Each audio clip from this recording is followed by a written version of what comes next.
이번 시간에는 직장에서 발생할 수 있는 성희롱에는 어떤 것들이 있고 또 피해자가 되었다면 어떻게 대처해야 하는지 알아보도록 하겠습니다. 성희롱은 사소한 문제이며 성적인 농담, 가벼운 접촉은 오히려 직장 생활의 활력소가 된다. 여성의 과다한 신체 노출 때문에 성희롱이 일어난다.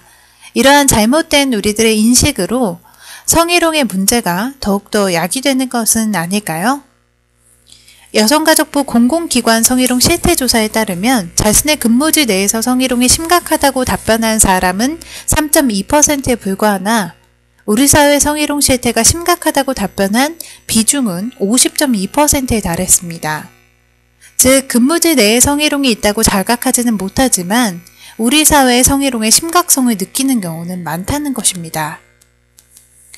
남녀 고용평등과 일가정 양립지원에 관한 법률에 따르면 직장 내 성희롱을 다음과 같이 정의하고 있습니다. 사업주, 상급자 또는 근로자가 직장 내에 지위를 이용하거나 업무와 관련해 다른 근로자에게 원하지 않는 성적 언동 등으로 인해 성적 굴욕감 또는 혐오감을 느끼게 하거나 그 밖의 요구에 불응했다는 이유로 고용상의 불이익을 주는 것을 말합니다. 이때 고용상의 불이익이란 채용 탈락, 감봉, 휴직, 해고, 정직 등으로 근로 조건이 일방적으로 불리하게 만들어지는 것을 말합니다. 직장 내의 성희롱은 행위자와 매개 그리고 피해자가 존재하는데요. 행위자는 동료와 하급자를 포함한 사업주, 상급자, 근로자를 말하며 매개는 직장 내의 지위를 이용하거나 혹은 업무와 관련되어 있는 경로를 매개로 합니다. 피해자는 여성뿐만 아니라 남자를 포함한 남녀 근로자 모두가 해당될 수 있습니다.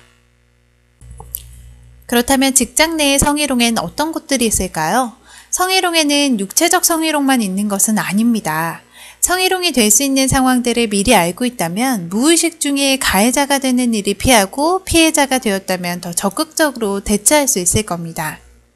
성희롱은 크게 육체적 성희롱과 시각적 그리고 언어적 성희롱으로 나눠지게 됩니다. 먼저 육체적 성희롱은 입맞춤이나 포옹, 그리고 뒤에서 껴안기 등 신체적 접촉, 그리고 만지는 행위, 기타 사회통념상 성적 굴욕감 또는 혐오감 등을 유발하는 것으로 인정되는 행동 등을 말하고요. 시각적 성희롱은 외설적인 사진이나 그림 등을 보여주는 행위에서부터 직접 또는 컴퓨터 등을 통해 음란한 그림을 보내고 메신저를 통해서 링크를 보내는 것 등 고의적으로 노출 후에 만지는 행위 등을 보여주는 모든 것들이 시각적인 성희롱에 해당됩니다.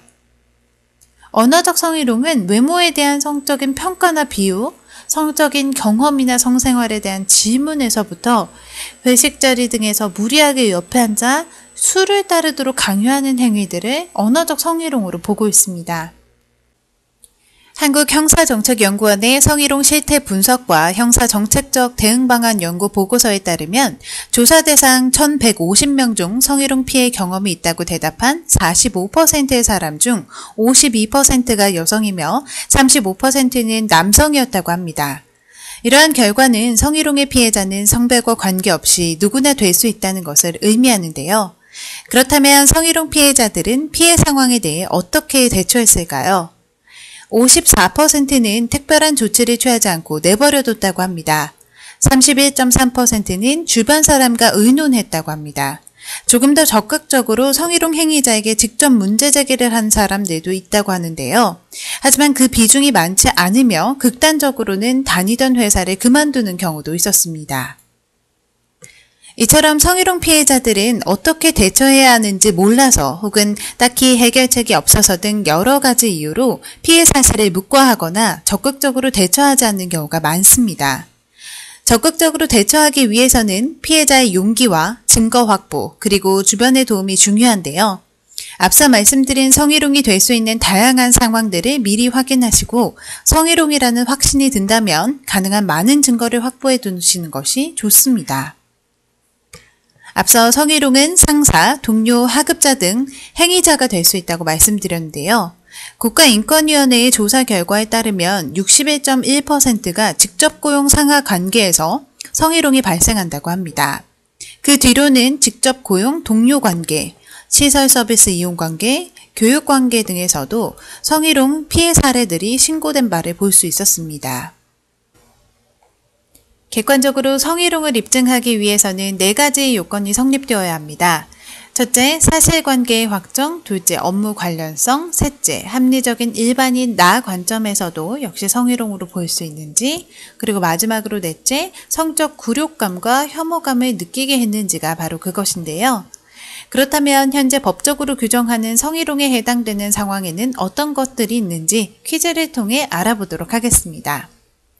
다음 오른편에 있는 4가지 상황을 읽어보시고 어떤 경우 성희롱이라고 할 수 있을지 왼쪽의 4가지 요건을 생각해 구분해 보시기 바랍니다.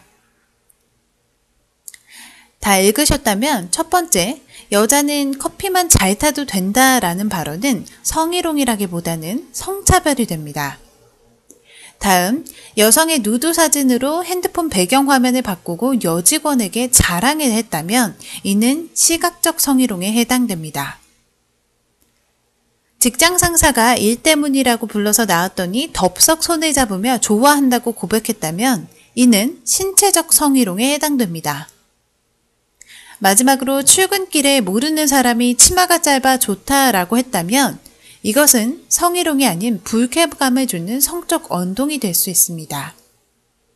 다 맞추셨나요?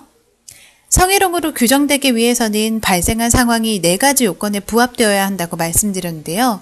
그러다 보니 우리가 흔히 생각하는 성희롱과는 조금 다를 수 있다는 것을 알 수 있으셨을 것 같습니다. 성희롱은 당사자가 어떻게 대처하는지도 중요하지만 회사 동료 및 상사의 역할이 상당히 중요합니다. 실제 많은 성희롱 피해자들이 주변 반응으로 인해 대응을 꺼리거나 더 큰 마음의 상처를 받는 경우가 많습니다.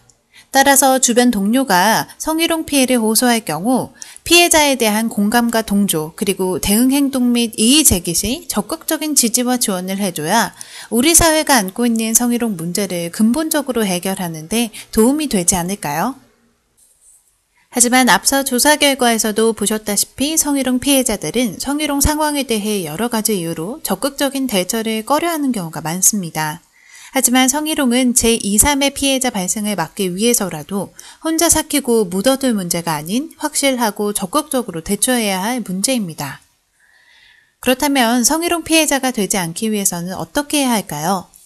의사표현을 분명히 해야 하고 불쾌감을 자아낸 성희롱 상황에 대해 이의를 제기해야 합니다. 또한 성희롱과 관련한 사규 등을 확인하고 가능하다면 성희롱 당한 동료와 공동 대응하는 것이 좋습니다. 그리고 업무 시간 외에 만남을 회피하고 단호하게 대처할 필요가 있습니다.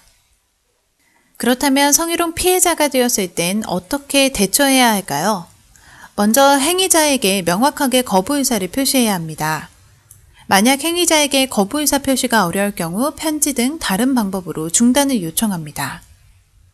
다음으로는 증거 자료를 확보해야 하는데요. 날짜, 시간, 장소, 구체적인 내용, 목격자나 증인, 성적인 언어나 행동에 대한 느낌 등을 구체적으로 기록합니다. 명예고용평등감독관, 고충처리위원회나 혹은 회사 내 고충처리위원이 별도로 없을 경우 상급자 등에게 상담을 통해서 해당 행위를 중지할 수 있도록 조치를 요청할 수 있습니다. 혹은 법적인 구제 절차를 활용하거나 지방고용노동관서에 상담 또는 신고할 수 있는데요. 대표전화 1644-3119로 전화를 하시거나 직장 내 성희롱 관련 간단한 문의는 고용노동부 고객상담센터 1350으로도 가능합니다.